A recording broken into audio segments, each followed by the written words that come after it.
Hello students, अगर तुम class 10 के स्टूडेंट हो तो इस वीडियो में सिर्फ हम मैथ के बारे में मॉडल पेपर की चर्चा ही नहीं करने वाले, बल्कि तुमको इस तरीके से मैथ को हम बता देंगे भाई कि तुमको मैथ में एग्जैक्टली 95% कह लो या 70 आउट ऑफ 70 तुम्हारा पेपर में क्वेश्चन बनता कहाँ से, किस चैप्टर से सबसे ज़्यादा एमसीक्यू क्वेश्चंस पूछे जाते हैं भाई। इसके अलावा अगर मैं तुमको बता दूंगा कि ऐसी चीज़ें जो 95% लाने में तुम्हारी मदद कर सकती हैं, मतलब एग्जैक्टली 95% लाने वाला स्टूडेंट्स क्या करता है, कौन सी वो टिप्स अप्लाई करता है, तो वो सारी चीज़ें अगर तुम यूपी बोर्ड के स्टूडेंट हो भाई तो ये वीडियो कंप्लीट तुम्हारे लिए वरदान साबित हो सकती है। मैथ का जितना भी काला चिट्ठा होता है इस वीडियो के अंदर मैंने पूरा का पूरा कह सकते हो खोल दिया है।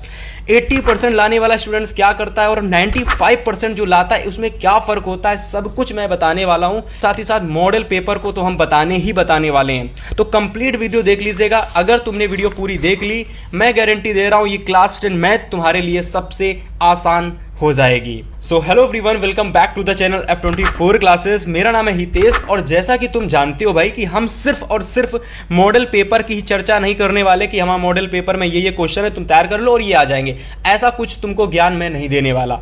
तुमको मैं वो ज्ञान देने वाला हूँ जिससे कि तुम एग्जैक्टली मैथ में अच्छे नंबर कैसे ला सकते हो। तुम्हारी मैथ अगर कमज़ोर है तो तुम क्या कर सकते हो जिससे तुम उसमें बहुत अच्छे नंबर ला सकते हो। देखो, सबसे पहले अगर मैं तुम्हें सिर्फ और सिर्फ मॉडल पेपर से स्टार्ट करूँ तो तुम्हारे मॉडल पेपर की अगर मैं बात करता हूं तो तुम्हारे पेपर में सबसे पहले ध्यान से देखोगे तो खंड आ आएगा भाई। सबसे पहले तुम्हें पेपर में खंड आ देखने को मिलेगा, जहां पर स्टूडेंट्स तुम्हारे 20 अंक यानी 20 मार्क्स के टोटल 20 बहुविकल्पी क्वेश्चंस तुमको देखने को मिलेंगे। पहली चीज क्लियर हो गई तो भाई कमेंट में हाँ लिख दीजिएगा कि भैया खंड आ आएगा जहां 20 अंक के 20 बहुविकल्पी प्रश्न पूछे जाएंगे। अगर इतनी चीज समझ में आ गई तो कमेंट में हाँ जरूर से लिखिएगा। इसके बाद अगर मैं तुमको दूसरी चीज बताता हूं तो दूसरे नंबर पर भैया तुम्हारे पेपर में आता है खंड बा। क्या आता है भाई? दूसरे नंबर पर खंड बा आता है। और ये यूपी बोर्ड के लिए स्टूडेंट्स के लिए वीडियो बहुत इंपॉर्टेंट है, ये ध्यान में रखना आप लोग, ठीक है, यूपी बोर्ड खास करके। दूसरा खंड तुम्हारा प्यारे साथी आता है 50 अंक का, यानी बोले तो डिस्क्रिप्टिव यानी वर्णात्मक क्वेश्चंस का, जिसमें तुम्हें 50 अंक के वर्णात्मक क्वेश्चन देखने को मिलेंगे।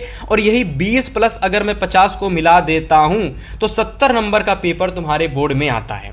इतनी चीज अगर क्लियर हो गई तो भाई हाँ लिखिए। अब जरा यहां ध्यान से समझिए, अब मैं जो तुमको बताने वाला हूं वो चीज तुमको बिल्कुल घोर करके पी लेनी है, ठीक है। सबसे पहली चीज मैंने तुमको बताई कि भैया 20 मार्क्स के तुम्हारे पेपर में क्या आने वाले हैं, 20 ऑब्जेक्टिव क्वेश्चंस आने वाले हैं। अगर तुमने चीज़ों को समझ लिया, मैं गारंटी दे रहा हूं भाई तुम्हारे लिए एमसीक्यू क्वेश्चंस एकदम कह सकते हो कि ऐसा हो जाएगा कि प्यार हो जाएगा, कि तुम्हें ऐसा लगेगा मैं डेली ऑब्जेक्टिव क्वेश्चन सॉल्व करूंगा, तुम्हें ऐसा लगने लगेगा। क्लास को देखते रहिएगा।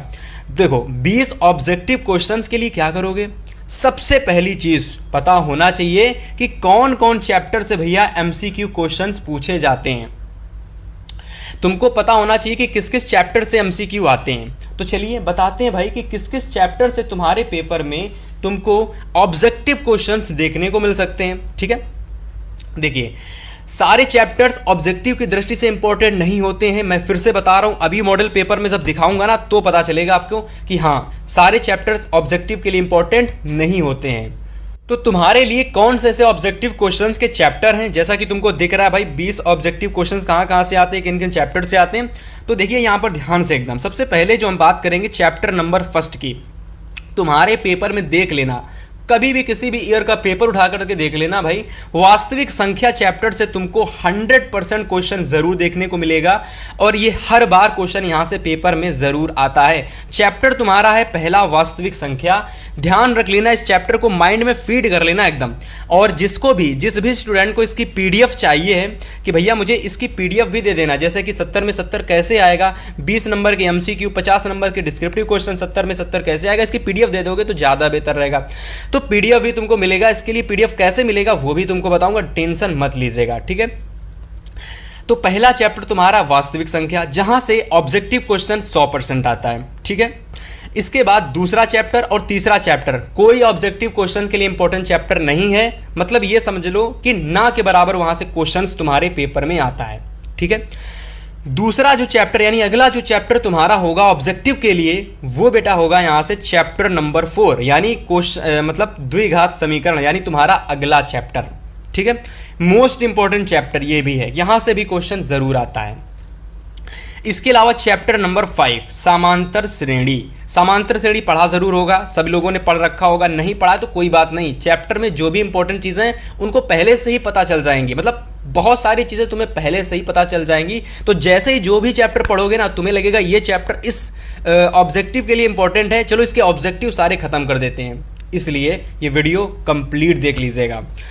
इसके अलावा अगर मैं बात करता हूँ अगले चैप्टर, वो है चैप्टर नंबर 6 त्रिभुज। ठीक है, बहुत इंपॉर्टेंट चैप्टर है, इससे भी क्वेश्चन आता है। ठीक है, इसके अलावा चैप्टर नंबर 7 जो तुम्हारा है वो है निर्देशांक ज्यामिति।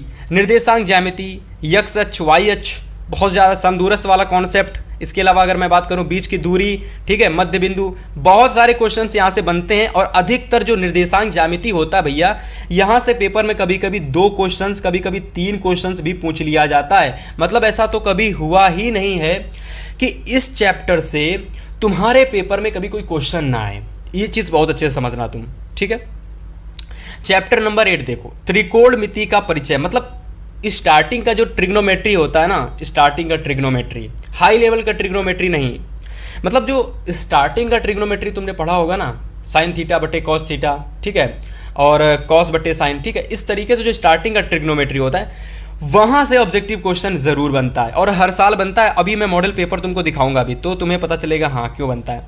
इसके अलावा चैप्टर नंबर 12 पृष्ठीय क्षेत्रफल और आयतन, ठीक है, यहाँ से क्वेश्चन बनता है। चैप्टर नंबर 3 सांख्यिकी, यहाँ से क्वेश्चन बनता है। चैप्टर नंबर 14 प्रायिकता, यहाँ से क्वेश्चन बनता है। लेकिन इन सभी में जो सबसे ज़्यादा इंपॉर्टेंट जो चैप्टर्स हैं उन पर मैंने मोस्ट इंपॉर्टेंट लगा रखा है, जैसे कि वास्तविक संख्या, इसके अलावा द्विघात समीकरण, इसके अलावा समांतर श्रेणी, निर्देशांक ज्यामिति, most important trigonometry, most important सांख्यिकी। ये जो पृष्ठीय क्षेत्रफल, आयतन और प्रायिकता और तुम्हारे त्रिभुज चैप्टर है ना, इनको इग्नोर नहीं करना है। ये चैप्टर ऐसे हैं जिनके क्वेश्चंस एक एटलीस्ट आते ही आते हैं। लेकिन जो ऊपर वाले चैप्टर्स हैं ना, ये जो ऊपर वाले चैप्टर्स, ये जो मोस्ट इंपॉर्टेंट करके दिख रहे हैं ना, इनके प्रश्न 2 से 3 प्रश्न में आते हैं पेपर में। ये चीज़ तुमको फोकस करना बहुत ज़रूरी थी। ठीक है, तो ये तो हो गए इंपॉर्टेंट चैप्टर्स के जो ऑब्जेक्टिव क्वेश्चंस वाले जो चैप्टर हैं। इसके अलावा इतना ही नहीं है, और सुनिए ध्यान से, क्योंकि आप लोग इस बार भैया मेरे पास अगर आए हो, F24 क्लासेस की हितेश भैया के पास आए, तो क्लास मैथ में 95% यार आएंगे, ऐसी बात नहीं है, ज़रूर आएंगे। ठीक है, चैनल को सब्सक्राइब करके बस ज़रूर से रखिएगा। तुमको चैप्टर्स इंपॉर्टेंट पता चल गए, ठीक है, पता चल गया कि नहीं चल गया, ओके। अब ज़रा ध्यान से समझो, अब दूसरा पॉइंट कह रहा है पहले चैप्टर्स पढ़ो अच्छे से एकदम। ये मैं नहीं कह रहा हूँ कि अभी जाओ एकदम तुरंत ऑब्जेक्टिव क्वेश्चन उठाओ चैप्टर्स को पढ़ने लगो, कोई फ़ायदा ऐसे नहीं होगा, ऐसे तुमको कोई फ़ायदा नहीं होगा, फिर से बता दे रहा हूँ।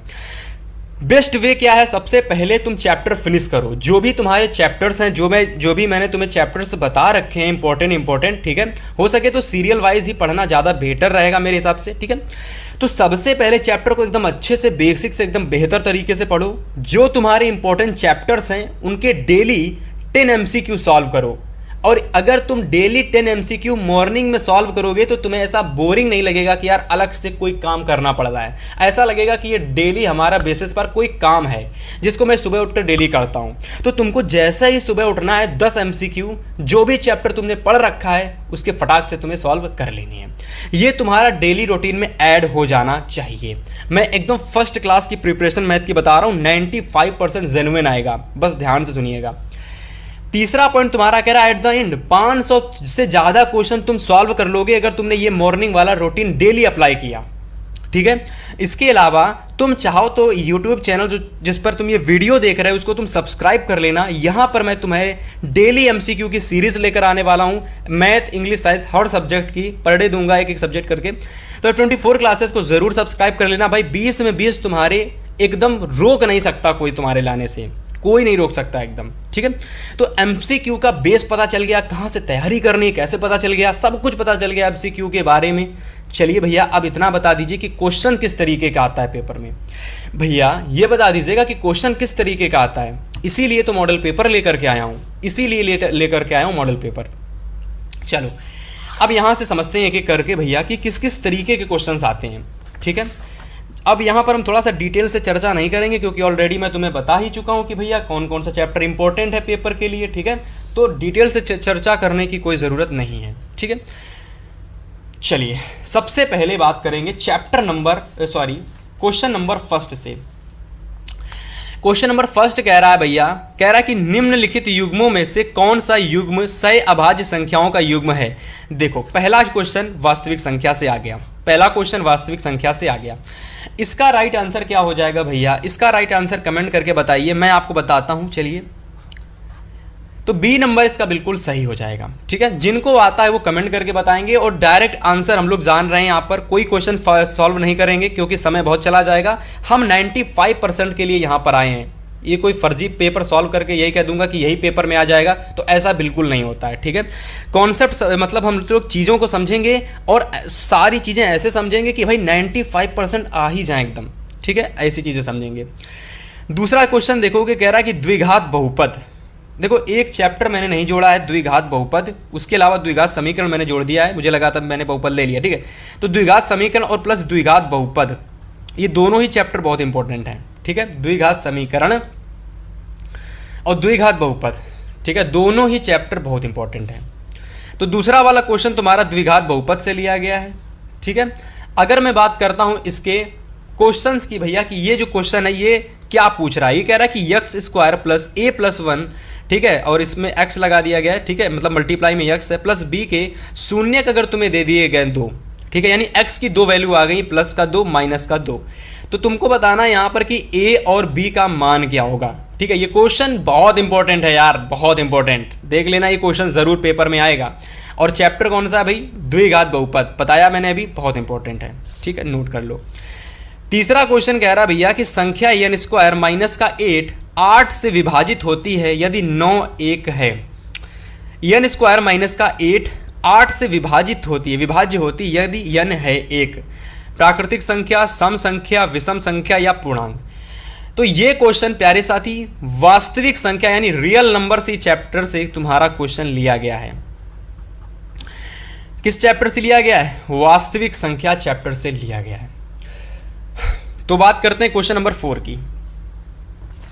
क्वेश्चन नंबर 4 कह रहा है कि रेखाएं, यहां पर देखो एक ये रेखा दे रखी है और एक ये रेखा दे रखी है, कह रहा है कि कोई हल नहीं होगा, कह रहा है कि कोई हल नहीं होगा।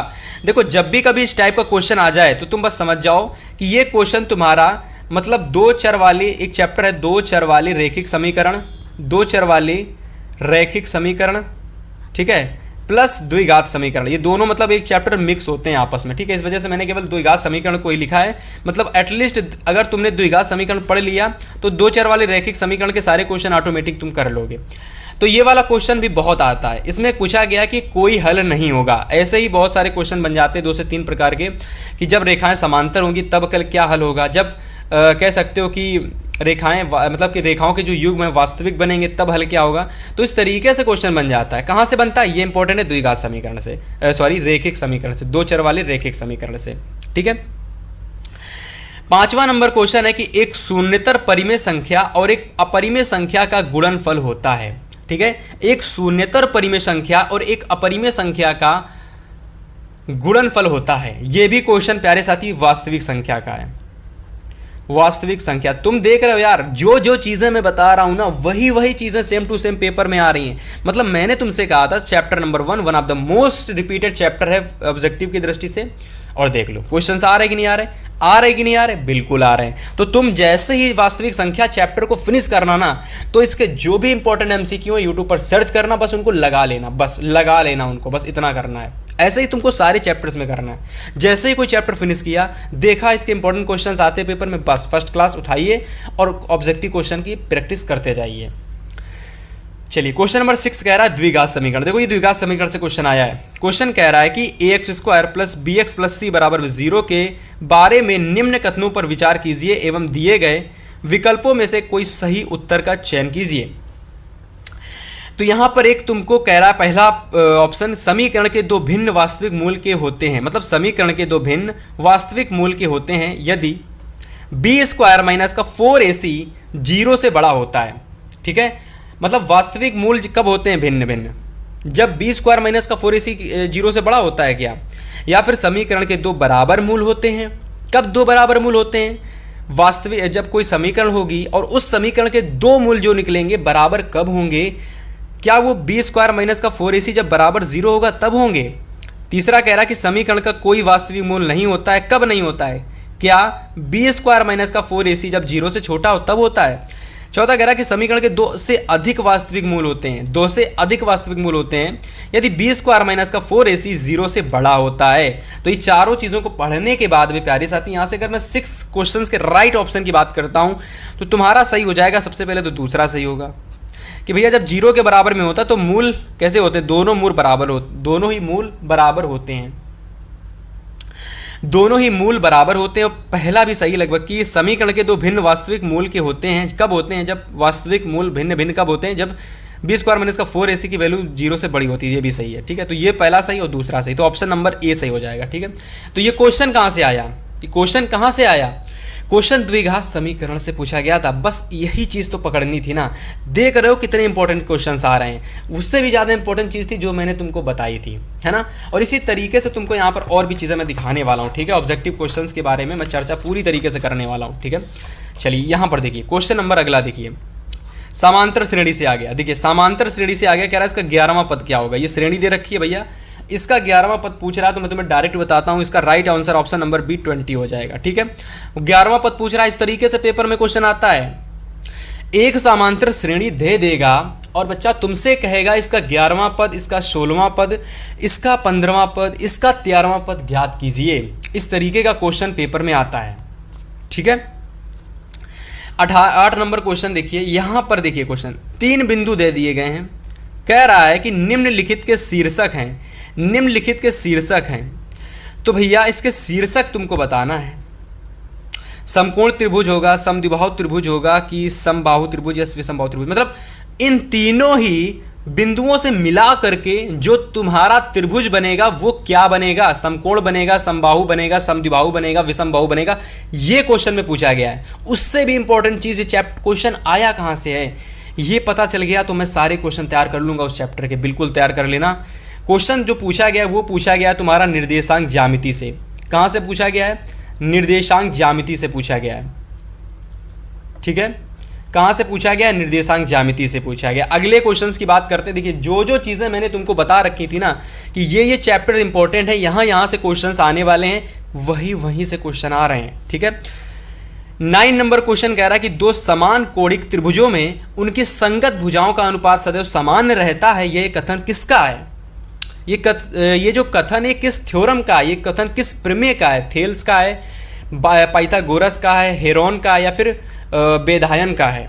किस प्रमेय का ये कथन है कि जब 2 समान कोणिक त्रिभुजों में उनकी संगत भुजाओं का अनुपात सदैव समान रहता है। कब रहता है, 2 समान कोणिक त्रिभुज, मतलब एक ये त्रिभुज है, एक ये त्रिभुज है, उनकी संगत भुजाओं का अनुपात, ये भुजा, ये भुजा, ये भुजा, ये भुजा, ये भुजा, ये भुजा, आपस में समानुपात में कब होती है। कौन सी थ्योरम बताती है भैया, थेल्स की थ्योरम बताती है, थेल्स प्रमेय बताती है। और ये क्वेश्चन कहाँ से पूछा गया था, त्रिभुज चैप्टर से। कहाँ से पूछा गया था, त्रिभुज चैप्टर से भैया पूछा गया था। बस वही चीज़ तो तुमको बताने की कोशिश कर रहा हूँ उतनी देर से। तो जैसा कि तुम देख सकते हो कि त्रिभुज चैप्टर यहाँ पर है और ऐसे ही बहुत सारे क्वेश्चंस हैं। देखो ये सारे क्वेश्चंस तुम स्क्रीनशॉट कर लो, ठीक है। मैं एक एक क्वेश्चन कराऊंगा, थोड़ा सा वेट हो जाएगी, मतलब थोड़ा सा देर हो जाएगी। जो चीज़ मैं बताना चाहता था फिर मैं उसको बता नहीं पाऊंगा। और मैं बताना चाहता हूं कि भाई 50 मार्क्स के जो ऑब्जेक्टिव क्वेश्चंस होते हैं ना, इसकी प्रिपरेशन तुम कैसे करोगे, क्योंकि ये क्वेश्चंस ऐसे होते हैं जिसमें स्टूडेंट्स थोड़ा सा कह सकते हो लड़खड़ाने लगते हैं। जब पेपर होता है तो उनको पता नहीं चलता है कि कैसे क्वेश्चंस की प्रैक्टिस करनी है, क्योंकि आधे से ज़्यादा जो स्टूडेंट्स होते हैं ना वो सिर्फ यही करते हैं भैया कि एनसीईआरटी पढ़ लेते हैं, इंपॉर्टेंट क्वेश्चन सॉल्व कर लेते हैं, बस थोड़ी बहुत प्रैक्टिस कर लेते हैं। लेकिन तुमको अगर 95+ मार्क्स लाने क्लास 10 मैथ में, तो तुमको क्या ऐसी चीज़ें फॉलो करनी चाहिए और एटलीस्ट वो तुम फॉलो कर भी लो। ऐसा कुछ नहीं बताऊंगा कि तुमको ये कर लो और तुम कर भी ना पाओ। तुमको वो चीज़ें बताऊंगा जो तुम करो और डेफिनेटली तुम्हारे 90 से ज़्यादा मार्क्स आए क्लास 10 में, ठीक है। तो चलिए सबसे पहले अगर मैं थोड़ा सा इग्नोर कर देता हूँ इस बहुविकल्पी क्वेश्चंस को, आप इसका स्क्रीनशॉट कर लीजिए, देख लीजिए किस किस चैप्टर से क्वेश्चंस आए हुए हैं और इसको एक बार घर में बैठ करके अच्छे से इसको एनालाइज कीजिएगा, ठीक है। चलिए इसके बाद थोड़ा सा और क्वेश्चंस है उसको भी दिखा देता हूँ। बहुत इंपॉर्टेंट ये सेशन क्लास होने वाली है क्लास 10 के 2027 के यूपी बोर्ड के सभी स्टूडेंट्स के लिए, ठीक है। तो ये सारे क्वेश्चंस के आप लोग जल्दी से स्क्रीनशॉट कीजिएगा। बहुत ही ज़्यादा रिपीटेड क्वेश्चन है, मतलब बहुत ज़्यादा इंपॉर्टेंट है, समझ में आ जाएगा कि पेपर कैसा बनता है पेपर में, ठीक है। चलिए सारे क्वेश्चंस का स्क्रीनशॉट कर लिया होगा आपने। सभी लोग एक साथ कमेंट करेंगे कि भैया जी इस बार हम आपके 1 लाख की फैमिली कंप्लीट करा देंगे। सभी लोग 1 लाख की फैमिली जल्दी से कंप्लीट कराइए, यानी 1 लाख की फैमिली जल्दी से कंप्लीट कराइए। आप लोगों से निवेदन है, इतना सुनिएगा मेरी रिक्वेस्ट आप लोग, ठीक है। चलिए, तो यहाँ से थोड़ा सा इसको साइड में पहले करता हूँ, थोड़ा सा दिखा देता हूँ कि पेपर कैसा आखिर में आता है, डिस्क्रिप्टिव क्वेश्चंस कैसे आते हैं। तो खंड बा देख लो यहाँ पर, ठीक है, ये खंड बा है। सबसे पहला खंड तुमको देखने को मिलेगा, सभी खंड कीजिए, जहाँ भैया 2-2 नंबर के तुम्हें सारे के सारे क्वेश्चंस देखने को मिलेंगे। अभी चर्चा करेंगे कि इन सारे क्वेश्चंस की प्रैक्टिस कैसे तैयारी इनकी करनी है, और कैसे तुम दूसरे लोगों से डिफरेंट तरीके से मैथ को पढ़ोगे और कैसे एकदम अच्छे नंबर लेकर के आओगे। चर्चा करेंगे इसके बाद में, अभी थोड़ी देर बाद, ठीक है। दूसरा देखिए पॉइंट कह रहा है कि निम्नलिखित में से किन्हीं 5 खंडों को हल कीजिए। ये जो तुम्हारा दूसरा क्वेश्चन होता है, इसमें 4-4 नंबर के 6 क्वेश्चन आते हैं, लेकिन करने सिर्फ और सिर्फ 5 ही होते हैं, ठीक है। इस बात को अच्छे से समझिएगा। एक बार क्वेश्चन जरा देख लीजिएगा, हो सके तो स्क्रीनशॉट जरूर से कीजिएगा, ठीक है। चलिए, इतना देख लीजिए, इतना मतलब देख लिया आपने। इसके अलावा अगर मैं बात करता हूँ लास्ट में, ये देखिए 6 नंबर वाले सारे क्वेश्चन, देखिए 6 नंबर वाले ये सारे क्वेश्चंस हैं। अब भैया इनमें सभी में अथवा लगा हुआ है, ठीक है, सभी में अथवा लगा हुआ है, मतलब 2 क्वेश्चंस में से किसी एक क्वेश्चन को करना है, 2 क्वेश्चन में से किसी एक क्वेश्चन को करना है, 2 क्वेश्चन में से किसी एक क्वेश्चन को करना है। फॉलो कर लीजिए, हितेश भैया को इतनी बेहतर तरीके से चीज़ें दे रहे हैं, भाई कोई नहीं देता होगा इतने अच्छे से, ठीक है। देखिए, अब समझिए कि यहाँ पर जो ये चीज़ें हमने समझी है ना, थोड़ा सा इसको पलट लेते हैं, ठीक है, तो और बेहतर रहेगा। चलिए, तो ओके, तो 50 मार्क्स की अगर मैं डिस्क्रिप्टिव क्वेश्चंस की बात करता हूं, ठीक है, 50 मार्क्स की अगर मैं डिस्क्रिप्टिव क्वेश्चंस की बात करता हूं, तो ऑल चैप्टर्स तुमको सबसे पहले पढ़ने हैं। ये नहीं कि भैया 4 नंबर वाले क्वेश्चन यहां से आते तो ये चैप्टर पढ़ लेते, ऐसा नहीं करना। यहां पर क्वेश्चन सिर्फ एमसीक्यू की बात नहीं हो रही, यहां पर बात हो रही है कि तुमको एक सीक्वेंस में करने हैं क्वेश्चन। मतलब पहले तुम्हें बेसिक वाले क्वेश्चन निपटाने हैं जो थोड़े से इजी होते हैं, फिर थोड़े उससे टफ क्वेश्चंस निपटाने हैं, फिर थोड़े से उससे टफ क्वेश्चंस निपटाने। तो इस तरीके से तुमको क्वेश्चंस को करना है।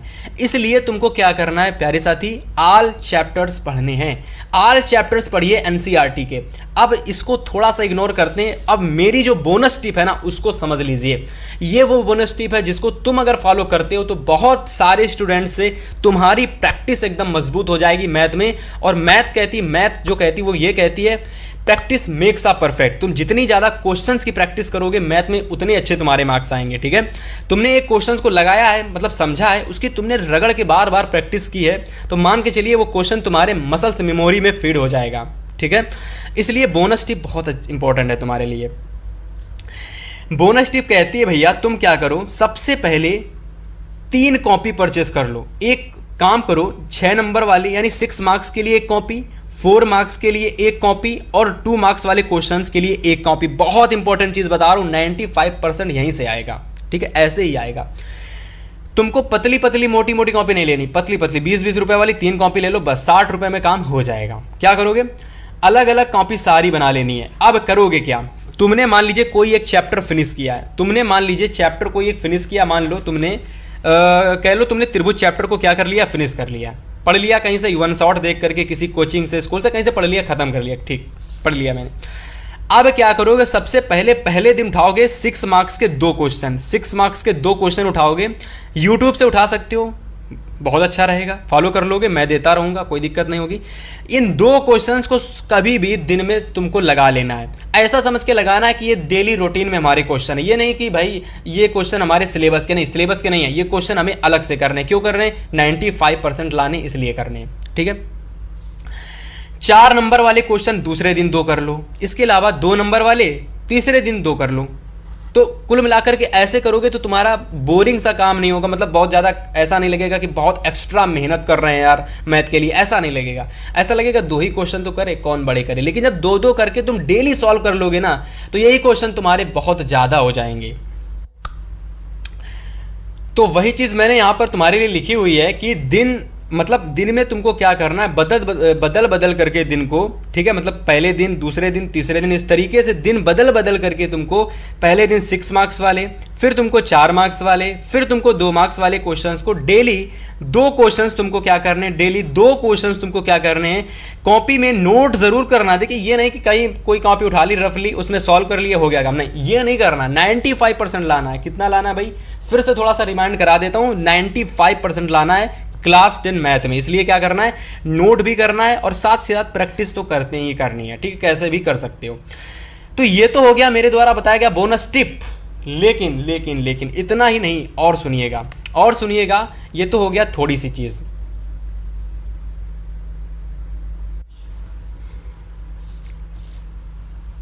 तो देखिए,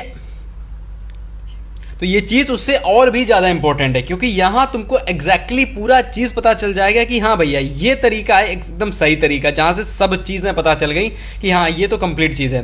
देखो होता क्या है,